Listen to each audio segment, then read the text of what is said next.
اللہ ताला किसी की जान पर उसकी ताकत से ज़्यादा बोझ कभी नहीं डालता। ये जुमला बेहद ही छोटा होगा मगर इसमें ज़िंदगी की पूरी हिकमत छुपी हुई है।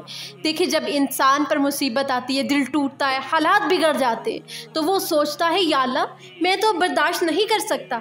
मगर ये आयत हमें बताती है अगर आजमाइश आनी है तो आपके अंदर बर्दाश्त की ताकत भी रखी गई है।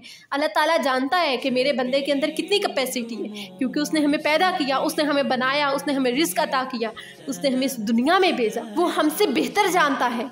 अल्लाह ताला ने हमें ऐसा नहीं बनाया कि हम बोझ तले दब जाएं, बल्कि हमारे अंदर सब्र, बर्दाश्त और हौसले की कुव्वत भी रख दी है। और यही बात एक ही नुक्ते में समझ आ जाती है।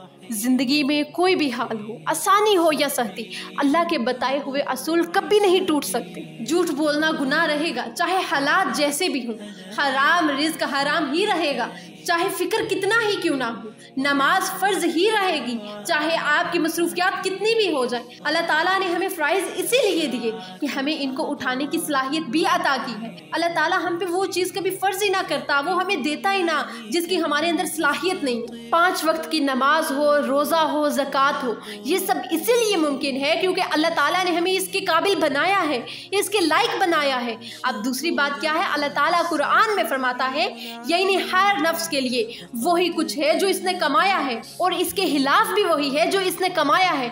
यानी दुनिया में हम जो नामाए अमाल करें, ये हमारी कमाई है जो हम दुनिया में रहकर कमा रहे हैं, ये आखिरत में हमें इसका सिला मिलेगा। यहाँ कमाना सिर्फ पैसे के लिए नहीं बल्कि नेकी और गुनाह दोनों के लिए है। इंसान कभी समझता है कि वो फायदा कमा रहा है मगर हकीकत में अपने लिए बर्बादी कमा रहा होता है। जैसे कोई यतीम का माल खा जाए और समझे कि मैं माल बढ़ा रहा हूँ, मैं अपनी नस्लों के लिए माल बढ़ा रहा हूँ, मगर कुरान कहता है वो अपने लिए अपने पेट में आग बढ़ा रहा है। इसी तरह जो आसानी चाहकर मेहनत छोड़ देता है दरअसल वो अपनी ज़िंदगी की मुश्किलें खरीद रहा होता है। और जो थोड़ी ही मेहनत बर्दाश्त भी कर लेता है ना, अल्लाह ताला उसके लिए आसानियाँ लिख देता है। इसीलिए फरमाया इन्ना मअल उसरी युसरा, यानी हर मुश्किल के साथ आसानी है। अल्लाह ताला हमें बिल्कुल अकेला नहीं छोड़ता। तो फिर हम कैसे कह सकते हैं कि या रब्बुल आलमीन ये मेरी बर्दाश्त से बाहर है। अल्लाह ताला ने सिर्फ सलाहियत नहीं बल्कि पोटेंशियल दिया है, यानी हमें एक के अंदर अल्लाह ताला ने एक हद रखी है कि तुम यहाँ तक पहुँच सकते हो। हमें दूसरे से मुकाबला नहीं करना चाहिए बल्कि अपने आप से मुकाबला करना चाहिए और शैतान से लड़ना चाहिए।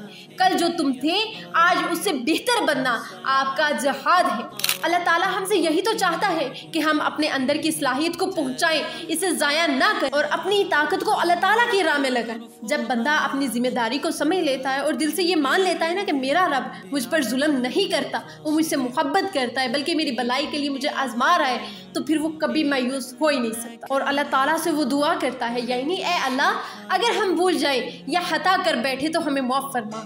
ये है ईमान वाले की पहचान कि वो अल्लाह ताला से लड़ता नहीं बल्कि अल्लाह ताला से लो लगाता है। अल्लाह ताला से शिकायतें करने के बजाय अल्लाह ताला के करीब हो जाता है।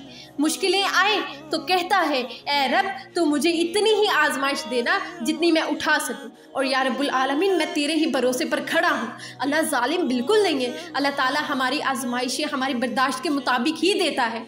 आपकी नेकियां और गुनाह आपकी कमाई है जो आप इस दुनिया में रहकर कमा रहे हो।